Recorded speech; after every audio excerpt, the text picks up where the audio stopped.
कैसी होनी चाहिए, उसका जो सरफेस होता है वो पूरा वैसा होना चाहिए, कैसा, यूनिफॉर्म कॉम्पैक्ट टेक्सचर होना चाहिए।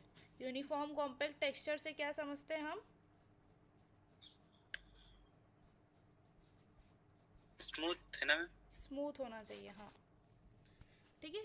स्मूथ नहीं मतलब जैसे क्या होता है कि जैसे अब ये इसका सरफेस है तो ये कैसा ऊपर नीचे हो रहा है, मगर कैसा होना चाहिए, ये इवन होना चाहिए।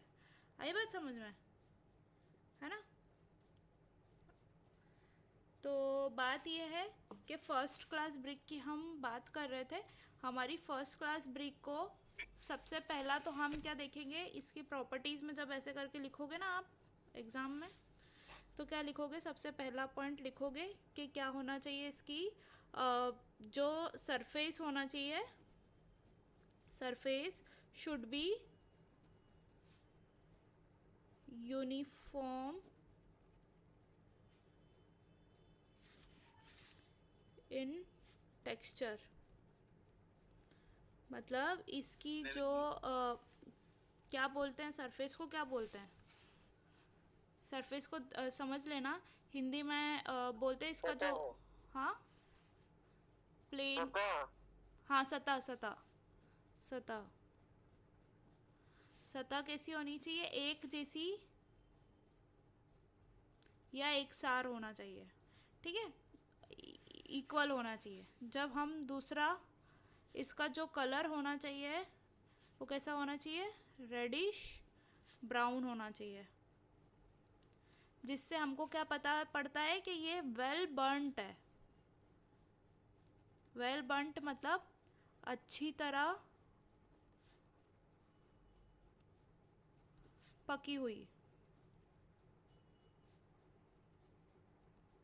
किससे पता पड़ता है, हमारे इसके गेरुए कलर से, ठीक है। तीसरी चीज़ क्या है, जब इसको हम नेल से स्क्रैच करते हैं, जब नेल से हम इसको स्क्रैच करेंगे तो ये कैसा होना चाहिए, नेल से स्क्रैच करते हुए सॉरी, जब हम इसको नेल से खदुरेंगे तो इस पे कोई से भी स्क्रैच नहीं पड़ने चाहिए, ठीक है। और चौथी क्या बताई थी मैंने, जब 1 मीटर हाइट से इसको फॉल करेंगे, when we fall, when brick should be fall from 1 meter height, then it should not be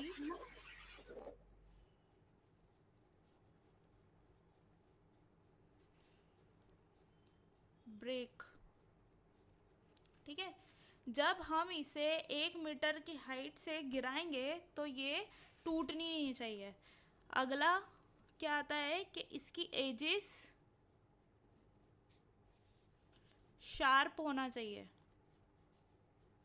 edges should be sharp, ठीक है। मतलब कोने कैसे होने चाहिए, नुकीले,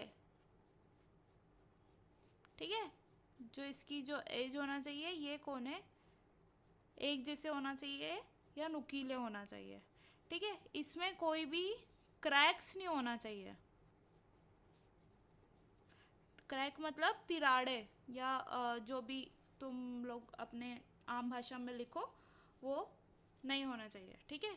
और अगला क्या, अगला क्या था, जब दो ईंट को हम,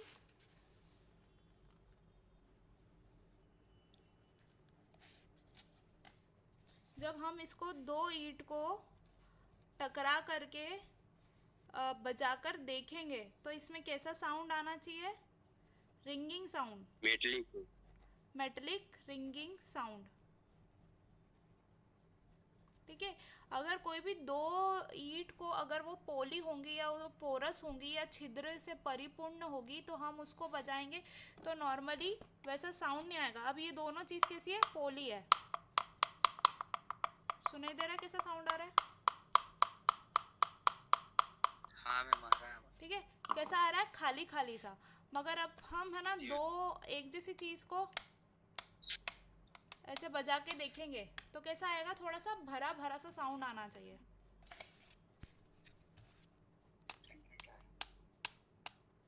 ठीक है, तो कैसा क्या बोलते हैं कि जब हम दो दो ईंट को बजा करके देखेंगे तो हमारा मेटलिक रिंगिंग साउंड आना चाहिए। ठीक है, when two bricks are strike together then it should be ringing like metallic sound. ठीक है, दो ईंटों को बजा करके देखेंगे तो मेटलिक रिंगिंग साउंड आना चाहिए। ये हमारी किसकी प्रॉपर्टीज है, हमारी फर्स्ट क्लास ब्रिक की।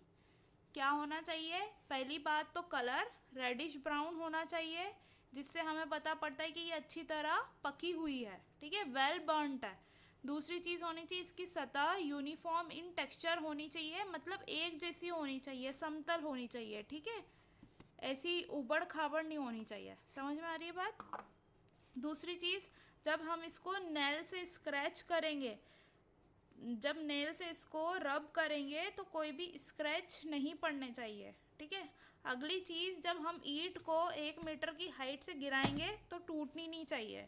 ठीक है, अगली चीज़ ये आना चाहिए कि हमारी जो एज होती है ये शार्प होनी चाहिए, टूटी फूटी नहीं होनी चाहिए। ठीक है, ब्रिक पे किसी भी प्रकार के क्रैक नहीं होने चाहिए। ठीक है, ब्रिक पूरी इवन होनी चाहिए, इवन मतलब एक जैसी होनी चाहिए। अगली चीज़, जब हम दो ब्रिक को बजा करके देखेंगे तो कैसा साउंड आना चाहिए, मेटलिक रिंगिंग साउंड। ठीक है, ये थी हमारी फर्स्ट क्लास ब्रिक की प्रॉपर्टीज। ठीक है, सेकंड क्लास ब्रिक की जब हम बात करते हैं तो these bricks are irregular in shape and size with spots on the surface. They have qualities almost same as those of first class bricks. They may have fine hair cracks. क्या बोल रहे हैं कि जब हम सेकेंड क्लास ब्रिक की बात कर रहे हैं तो वो कैसी होती है, थोड़ी सी इरेगुलर इन शेप होती है। इसका मतलब ये नहीं है कि ये कमज़ोर या टूटी फूटी होगी या कैसी भी होगी, मतलब हम इसको यूज़ में तो ले सकते हैं मगर कैसी होगी, इसका थोड़ा सा इरेगुलर शेप होगा। सपोज़ ये इसकी ये वाली कोनी थोड़ी सी इरेगुलर बनी हुई है। ठीक है, मतलब ये जो सतह बनी हुई है थोड़ी सी इरेगुलर बनी हुई है, शेप के हिसाब से थोड़ी सी दिक्कत है। इसकी साइज़ जैसे सपोज़ 19 सेंटीमीटर की नहीं होकर के ये कितने की हो गई, 18 सेंटीमीटर की हो गई या 17 सेंटीमीटर की हो गई। समझ में आई बात, मतलब सांचे में बनती है ब्रिक, मोल्ड में बनती है। ठीक है, सबको पता है ना, ब्रिक सांचे में हमारे मड और उसको मसाले को डाला जाता है, फिर ब्रिक बनती है, फिर उसको सुखाया जाता है, फिर उसको पकाया जाता है। ठीक है, भट्टा चलता है, अंदर आगी चलती है और आसपास ऐसे ब्रिक को जमा देते हैं, तो जिससे क्या होता है, एक जैसे टेम्परेचर में ब्रिक पकती है। ठीक है, उसको ब्रिक का पकना बोलता है, पकाना बोलता है। ठीक है, तो हम क्या बोल रहे हैं, जो हमारी सेकेंड क्लास ब्रिक होगी, ठीक है, वो कमज़ोर नहीं बोलेंगे उसको, मगर थोड़ी सी क्या होगी, इरेगुलर शेप में होगी, थोड़ी सी दिक्कत वाला शेप होगा, या साइज़ जो होगा वो छोटा हो जाएगा, या फिर उसमें क्या धब्बे मिल जाएंगे हमको, कहीं कहीं से स्पॉट्स मिल जाएंगे। ठीक है, एक जैसा कलर नहीं होगा, साफ़ सुथरी नहीं होगी, थोड़े बहुत स्पॉट्स मिल जाएंगे। ठीक है, क्वालिटीज़ हमेशा क्या फर्स्ट क्लास ब्रिक के जैसे ही होगी, मतलब उसकी जो स्ट्रेंथ है, ज़्यादा दिक्कत नहीं होगी, ज़्यादा कम ज़्यादा नहीं होगी, मगर ऑलमोस्ट क्या होगी, सेम होगी हमारी फर्स्ट क्लास ब्रिक जैसे। बस इसमें क्या होगा, बिल्कुल बाल बराबर के क्रैक होंगे। बाल सबने देखे ना, हमारी फर्स्ट क्लास ब्रिक में एक भी क्रैक नहीं होगा, मगर हमारी जो सेकेंड क्लास ब्रिक होगी उसमें बाल बराबर के क्रैक होंगे। ठीक है, ऐसा नहीं है कि हमारी जो ब्रिक है वो ये वाली अलग विचित्र पकती हैं या ये वाली अलग बनती हैं, ऐसा नहीं होता है, सारी ब्रिक एक साथ बनती हैं। ठीक है, मतलब जैसे सारी बाटियां एक साथ बनती है और कोई कोई बाटी बड़ी अच्छी बन जाती है और कोई कोई बाटी थोड़ी सी दिक्कत वाली बन जाती है, कोई कोई ज़्यादा जल जाती है।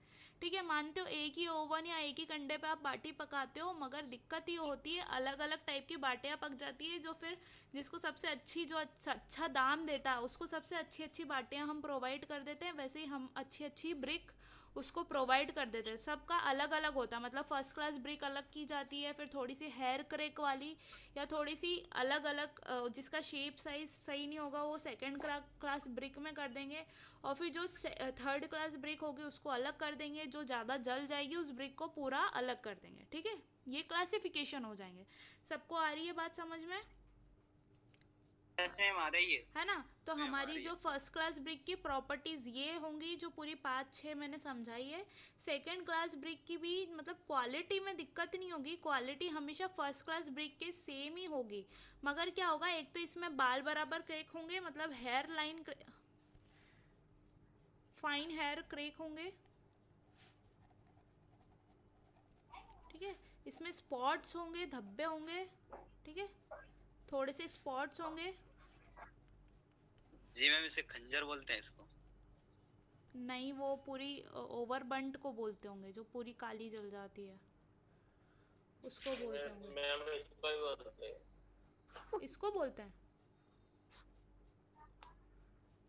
स्पॉट्स होंगे, और इसका जो शेप होगा वो थोड़ा सा इरेगुलर होगा, और साइज भी इरेगुलर होगी। इरेगुलर शेप एंड साइज, ठीक है। क्वालिटी हमारी ऑलमोस्ट सेम होगी।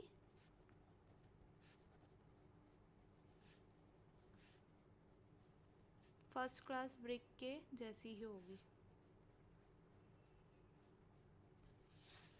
ठीक है। आ गई बात समझ में सेकंड क्लास ब्रिक कौन सी होती है। अब बात करते हैं हम हमारी थर्ड क्लास ब्रिक की।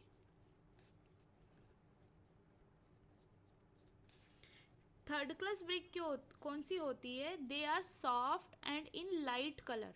मतलब जितनी हार्ड ये होगी या जितनी हार्ड फर्स्ट क्लास ब्रिक थी हमारी, उन दोनों से थोड़ी ये क्या होगी, सॉफ्ट होगी, ठीक है।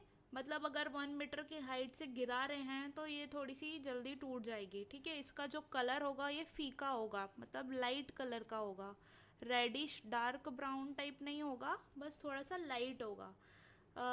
इसे क्या बोलते हैं, हम आमा ब्रिक भी बोल सकते हैं।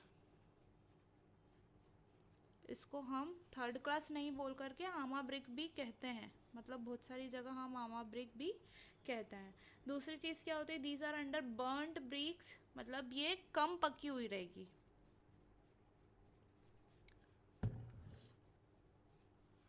अंडर बर्न्ट ब्रिक होती है ये, ठीक है, कम पकी हुई।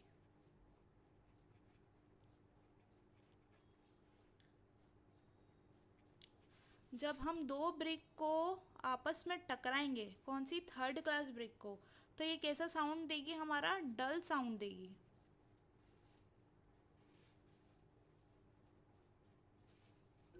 डल मींस मैम? डल मतलब फीका या हल्का या पोला साउंड देगी। आई बात समझ में। Yes ma'am.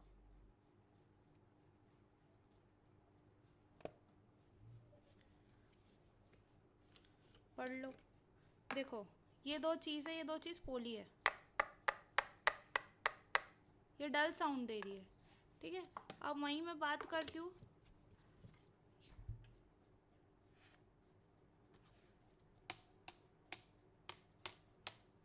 थोड़ा भारी साउंड है, तो दो चीज़ जब पूरी अच्छी ठोस है और दो चीज़ जो पोली हैं, उसमें साउंड का डिफरेंस आएगा, है ना। हाँ मैम आएगा। तो क्या प्रॉपर्टीज़ बताई है मैंने, पहले रिवाइज कर लेते हैं। कितने प्रकार की ब्रिक होती है, फर्स्ट, सेकंड, थर्ड और जामा ब्रिक, ठीक है। फर्स्ट क्लास ब्रिक की प्रॉपर्टी होती है अच्छा कलर होना चाहिए। सेकंड क्लास क्या बोलता है कि कलर थोड़ा सा कैसा रहेगा, थोड़ा सा इरेगुलर रहेगा, स्पॉट्स रहेंगे, थोड़े से धब्बे हो सकते हैं। और थर्ड क्लास ब्रिक का कलर कैसा रहेगा, बिल्कुल ऐसा लाइट या फीका कलर रहेगा, थोड़ा सा ठीक है, हाँ दोनों फीका से कलर कम। रहेगा, हाँ। अब हम सरफेस की बात कर रहे हैं, तो सरफेस इसकी कैसी रहती है, बिल्कुल प्लेन और इवन एक जैसी। इसकी कैसी रहती है, इरेगुलर रहती है, थोड़ी सी सपोज डायमेंशन, थोड़ी सी लेंथ वेंथ छोटी हो जाएगी, थोड़ा सा शेप ऐसा टेढ़ा मेढ़ा हो जाएगा, इरेगुलर हो जाएगा। और इसका कैसा रहता है, इसका भी ऐसा ही रहता है, ठीक है, इसके जैसा ही रहता है, इरेगुलर ही रहता है। दूसरी चीज़ हम बात करते हैं कि जब दो ब्रिक को हम है ना आपस में टकरा के देखेंगे, तो इसमें कैसा भारी साउंड आएगा, क्यों, क्योंकि ये डेंस रहती है, ठीक है, घनत्व वाली रहती है, मतलब भारी रहती है, ठीक है। ये वाली में थोड़ा सा कैसा आएगा, साउंड तो ऑलमोस्ट सेम ही आएगा, क्योंकि सेकेंड क्लास ब्रिक इसके टक्कर की रहती है, बस काम ये होता है कि वो थोड़ी सी टेढ़ी मेढ़ी और थोड़ी सी शेप में वैसी रहती है, मगर इसका स्ट्रेंथ प्रॉपर ही रहता है, फर्स्ट क्लास ब्रिक के जैसा ही रहता है, ठीक है। मगर इसकी बात करते हैं हम, तो ये बिल्कुल इसका कलर भी लाइट हो जाता है, सॉफ्ट भी हो जाती है, और ये कम पकी रहती है, जिसके कारण इसका कलर फीका रहता है, ठीक है। वाइटिश टाइप रह जाती है, थोड़ी धब्बे वाली रह जाती है। देखी होगी आपने, जो मिस्त्री भी है जब चुनाई कर देते तो ये वाले ब्रिक को कैसे कर देते, जात बाहर कर देते, मतलब पटक देते हैं, ऐसे यूज़ नहीं करते हैं, ठीक है। और दूसरी चीज़ हम बात करते हैं, जब दो ब्रिक को बजाएंगे तो इसका साउंड हार्ड आएगा, इसका भी हार्ड आएगा, और इसका कैसा आएगा, लाइट आएगा या डल आएगा, ठीक है। आ गई बात समझ में। बाकी ये 1 मीटर की ऊंचाई से जब गिराते हैं तो हमारा क्या होता है, क्रैक नहीं आना चाहिए, टूटनी फूटनी नहीं चाहिए, ठीक है। इसमें गिराएंगे तो इसमें भी हल्का सा फाइन हेयर क्रैक आ जाएगा, मतलब बाल के बराबर के क्रैक्स इसमें होंगे, और इसमें धब्बे भी होंगे, ठीक है। ये जब 1 मीटर की ऊंचाई से गिराएंगे तो ये भी फाइन क्रैक या थोड़े बहुत क्रैक या इसकी कोने या एजें टूट सकती हैं। आ गई बात समझ में। तीनों ब्रिक अच्छी रटा गई हैं सभी को, ठीक है। मैं लगातार क्विज भी दूंगी, जैसे आपके अटेंडेंस भरते हो ना, ऐसे क्विज भी दिए जाएंगे आपको, ठीक है। अब अगली पढ़ लो हमारी जामा ब्रिक। ये जामा ब्रिक वो होती है जो कभी भी हम इसको चुनाई बुनाई में यूज़ नहीं करते हैं, ठीक है। एक तो होती है बिल्कुल गुटके, और जैसे बोलते हैं ना इसको चापर टाइप, जैसे बज्जा है या वैसी टूटी फूटी ईंट रहती है, ठीक है। तो ऐसी होती है हमारी जामा ब्रिक। तो ये क्या होती है कि हमारे डिफॉर्म्ड शेप की रहती है, टूटी फूटी शेप की रहती है, टूटे फूटे साइज़ की रहती है, और ये ज़्यादा पक जाती है, ठीक है। बहुत सारी ईंटें क्या होती है, जब हम चिमनी में जमाते हैं, मतलब चिमनी के भट्टे होते हैं, भट्टे सभी ने शायद देखे होंगे, ऐसे आसपास करके क्या उनको जमा दिया जाता है, ऐसे ऊपर के साइड में ऐसे जमा दिया जाता है। तो क्या होता है, कहीं टेम्परेचर ज़्यादा हो गया, कभी तापमान ज़्यादा हो गया, तो हमारी ईंट क्या हो जाती है, ज़्यादा पक जाती है या जल जाती है, ठीक है। तो ये वाली पूरी तरह से ओवर बर्न्ड रहती है, मतलब बहुत ज़्यादा जली हुई रहती है, ठीक है। इसको बोलते हैं ओवर बर्न्ड, ज़्यादा जली हुई ओवर बर्न्ड ब्रिक, या फिर जामा ब्रिक भी इसको कहा जाता है, ओवर बर्न्ड ब्रिक या फिर Jama brick. During the burning process, if the temperature is not under the control, then the brick melt and deformed irregular shape। देखो क्या होता है, ब्रिक हमने जमाई, ठीक है, ब्रिक हमने भट्टे के अंदर जमा दी है, ठीक है। अगर वो थोड़ी सी सॉफ्ट रही तो उसके ऊपर एक और ब्रिक जमेगी ना, मतलब ब्रिक तो जमेगी सही, मगर क्या होता है कि कितनी बार लोड से क्या टेढ़ी मेढ़ी हो जाती है ब्रिक्स, ठीक है। अगर वैसी सॉफ्ट है तो वो टेढ़ी मेढ़ी हो जाएंगी, या फिर हमने क्या करा, उसका तापमान कंट्रोल नहीं करा, जब भट्टा जलाया हमने तो उसका तापमान कंट्रोल नहीं करा, तो वो क्या हो जाती है, हमारी ब्रिक जो रहती है वो पूरी ओवर बर्न्ड हो जाती है, तो वो होती है हमारी जामा ब्रिक।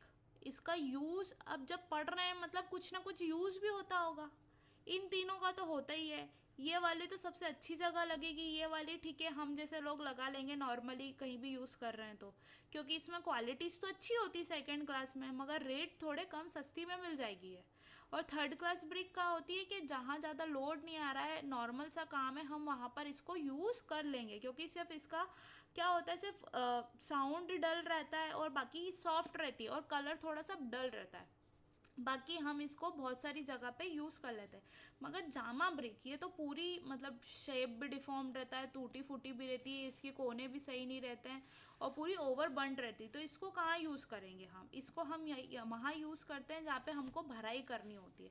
भराई से मतलब है अगर हमको, हाँ भराव में हम इसका यूज़ कर सकते हैं, या तो हम जहाँ मूरम का यूज़ करते हैं, मूरम आपने देखा होगा जब प्लिंथ डलती है तो मूरम डालते हैं और फिर उसको कॉम्पैक्ट करते हैं, उसकी ठुकाई करते हैं, तो क्या होता है हम इसको जामा ब्रिक को वहाँ पर भी यूज़ कर सकते हैं, ताकि हम भराव कर दें और हमारा क्या हो जाए, जो एलिवेशन है थोड़ा ऊपर हो जाए, ठीक है। भराई करते हुए हमारा एलिवेशन ऊपर आ जाए, वहाँ पे हम क्या यूज़ कर लेते हैं, हम जामा ब्रिक को यूज़ कर लेते हैं। अब पढ़ते हैं हम qualities of first class brick या फिर रिक्वायरमेंट ऑफ गुड ब्रिक। हमारी अच्छी ब्रिक की विशेषताएं क्या होनी चाहिए। These are the various characteristics of good brick. A brick should have uniform deep red, cherry और कॉपर कलर, ठीक है। देखो सारी चीजें एक जैसी, या तो रेडिश ब्राउन लिख दो या डीप रेड लिख दो या चेरी कलर लिख दो या कॉपर कलर लिख दो। समझ में आ रहा है ना सबको? समझ में आ रहा है? ये कलर की बात कर रहा है कि अच्छी ईंटों की विशेषताएं Yes. क्या होती है। तो हमको क्या लिखना है, अच्छी ब्रिक वह ब्रिक कहलाएगी जिसका एक जैसा गहरा लाल रंग या चेरी रंग या तांबा कलर या फिर रेडिश ब्राउन कलर, लाल भूरा कलर होगा। ठीक है, वह अच्छी ब्रिक कहलाएगी या वह अच्छी ब्रिक की पहचान होगी, अच्छी ईंटों की पहचान होगी। It should have even surface, मतलब एक जैसी सतह होनी चाहिए। शार्प एज होनी चाहिए, मतलब नुकीली हमारी कोने होने चाहिए। और कॉम्पैक्ट स्ट्रक्चर होना चाहिए। दिख रहा है ना सबको? एक दिख जैसा रहा है। हमारा स्ट्रक्चर होना चाहिए। ठीक है, अगली चीज आ रही है हमारी, it should have fine compact and uniform texture and it should be uniform shape and size, मतलब प्रॉपर इसके डायमेंशन होना चाहिए, शेप साइज एक जैसे होने चाहिए। अब बात कर रहे थे हम यूनिफॉर्म टेक्सचर। टेक्सचर मतलब क्या होता है, जब हम उसको फील करेंगे तो उसका टेक्सचर कैसा होना चाहिए। ठीक है, ये यहाँ पे थोड़ा सा ऐसा है अंदर गड्ढा गड्ढा टाइप का, तो ये टेक्सचर में मुझे फील आ जाएगा कि यहाँ पे गड्ढा गड्ढा है। ठीक है ना, समझ में आ रहा है बात को? तो हमारी जो ईंट होनी चाहिए उसका टेक्सचर एक जैसा होना चाहिए। ठीक है, प्लेन होना चाहिए, फाइन होना चाहिए। टेक्सचर मतलब फील समझ लो।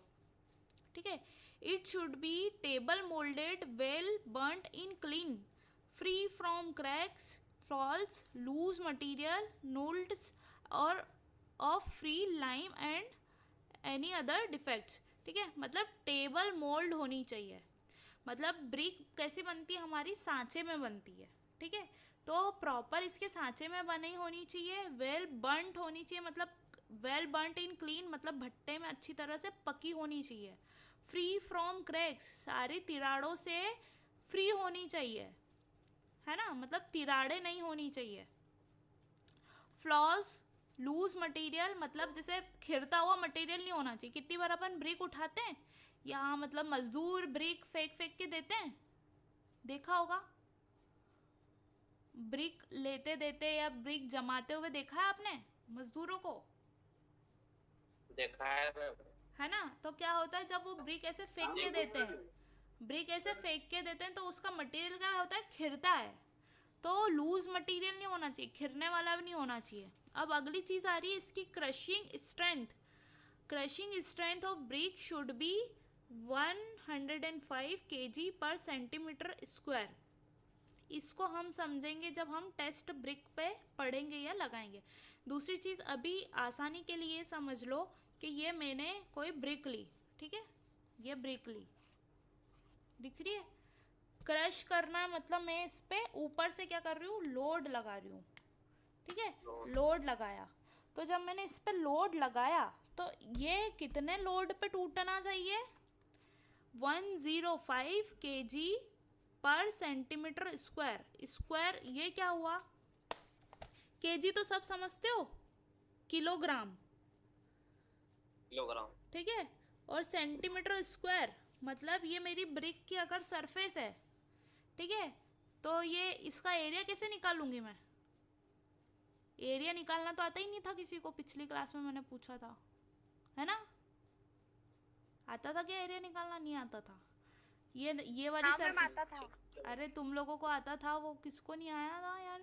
मैंने किसी से तो पूछा था एरिया निकालना, किसी को तो नहीं आया था, शायद मैकेनिकल का होगा वो। ठीक है, क्या होती है ये, तो हमारी 19 की है, सबको मालूम है। ब्रिक की जो लंबाई है वो 19 की है ना, अभी पढ़ाया था ना 19 सेंटीमीटर की। ये 19 की और ये कितनी, 9 की, है ना? और इसकी जो हाइट है वो भी कितनी, 9 की। ठीक है, तो बात कर रहे हैं हम, ये वाला हमारा जो एरिया है ये क्रॉस सेक्शन एरिया, मतलब लोड लगाऊंगी तो सिर्फ लंबाई चौड़ाई के ऊपर लोड आएगा, है ना। हाइट का तो कोई रोल नहीं है इस पे। जो एरिया है जिस पे मैं लोड लगाऊंगी वो वाला एरिया हमको निकालना है। तो हमारा एरिया कैसे निकालेंगे हम, ये जो लंबाई है मेरा 19 की और ये वाली 9 की, तो एरिया ऑफ रेक्टेंगल क्या होता है, लेंथ इनटू ब्रेड्थ। दिख रहा है सबको? Area of rectangle length into breadth, तो लेंथ हमारी कितनी है 19 की और ब्रेथ कितनी है हमारी 9 की, तो एरिया कितना आ गया 171 सेंटीमीटर स्क्वायर। ठीक है 171 हो गया, मतलब हमारी ब्रिक की जो एरिया है, ये जो एरिया है 171 सेंटीमीटर स्क्वायर। ठीक है तो ये क्या बोल रहा है 171 सेंटीमीटर स्क्वायर, मतलब 1 सेंटीमीटर स्क्वायर पे कितना लोड लगे 10.5 kg का। ठीक है अब एक होमवर्क दे रही हूँ, केजी को काय में चेंज करना, हमको न्यूटन में चेंज करना। ठीक है क्योंकि हम सारी चीज़ें काय में पढ़ेंगे न्यूटन में। तो 10 मिनट का ब्रेक दूंगी, जब ये समझ के आना केजी से न्यूटन में कैसे करते हैं और क्या क्या चीज़ें हमको करनी पड़ती है। तो अभी के लिए सिर्फ इतना समझ लो, अच्छी ब्रिक की क्वालिटी क्या होनी चाहिए, जब हम इसको क्रश करें तो इसका क्रशिंग स्ट्रेंथ कितना है 105 kg पर सेंटीमीटर स्क्वायर। ठीक है तो ये हम क्या मानेंगे कि हमारी फर्स्ट क्लास ब्रिक होगी। ठीक है दूसरी चीज़ हम बात